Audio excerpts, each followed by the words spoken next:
जी supreme court ने आगा सिराज दुरानी की जमानत की इस्तदा जो है वो मुस्तरद करते हुए उन्हें नैब अथॉरिटी के सामने सरेंडर करने का हुक्म दे दिया है। जस्टिस उमर अता बंदियाल की सरदारी में 3 रुकनी बेंच ने समाअत की और दुरानी समाअत जो है अदालत का ये कहना था कि आपने अभी तक आप जमानत लेने के लिए तो आ गए हैं, लेकिन आपने नैब के सामने सरेंडर नहीं किया। आपको क्या इल्म नहीं कि नया कानून आ गया और उस कानून के तहत जो है वो सरेंडर करना जरूरी होता है। आप सरेंडर करेंगे तो ही हम आपकी जमानत जो है वो दे सकते हैं। और इस हवाले से कि आप जाएं और सरेंडर करें, तो इस पर आगा सिराज दुरानी के वकील का कहना था कि हमने तो अदालत के सामने सरेंडर कर दिया है।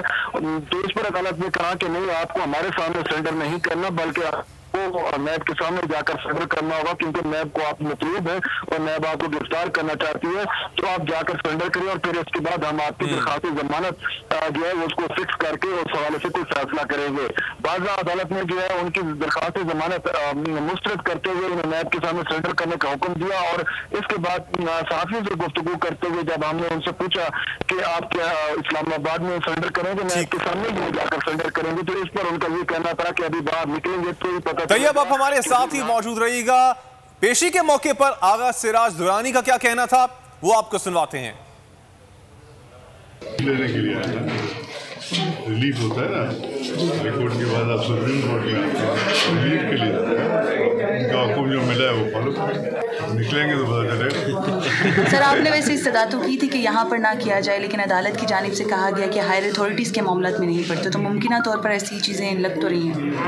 ये वही बता दिए ना, पता चल जाएगा, बाहर जाएंगे तो पता चलेगा। सर कब जा रहे हैं बाहर? थोड़ी देर में। सर कल सिंध असम्बली का इजलास बुलवा रही प्रोटेक्शन ऑर्डर के लिए? नहीं, यहाँ से तो मैं नहीं कर सकता, वो तो असेंबली अपने हिसाब से चलती है, उनका एक तरीके का। आगा सिराज दुरानी का क्या कहना था आपने सुना। तैयब बलोच, सुप्रीम कोर्ट की जानिब से हुक्म तो दे दिया गया है आगा सिराज दुरानी को कि वो नैब के सामने सरेंडर कर दें, तो क्या उन्होंने सरेंडर कर दिया है?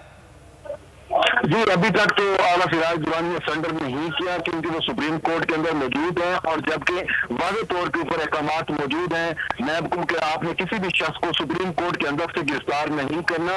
अब इसी वजह से जब हमने उनसे सवाल भी किया कि आप इस्लामाबाद में सरेंडर करेंगे या बाहर जाकर, तो उन्होंने कहा कि जब मैं बाहर निकलूंगा तो ही पता चलेगा कि मुझे नैब यहाँ पे गिरफ्तार करती है या सिंध में जैसे मुझसे गिरफ्तार करेगी। इसी वजह से अभी ऐसा आगा सिराज दुरानी जो है वो सुप्रीम कोर्ट के अंदर मौजूद है, वो बाहर नहीं निकले कि आया नैब उनको यहाँ सुप्रीम कोर्ट के बाहर गिरफ्तार करती है या फिर वो सिंध में। लेकिन अब देखना यह है कि नैब उनको सुप्रीम कोर्ट के बाहर से गिरफ्तार करेगा या फिर सिंध से गिरफ्तारी अमल में लाई जाएगी। तैयब बलोच आपने अपडेट किया, आपका शुक्रिया। सब्सक्राइब करें और बेल दबाएं ताकि कोई खबर रह न जाए।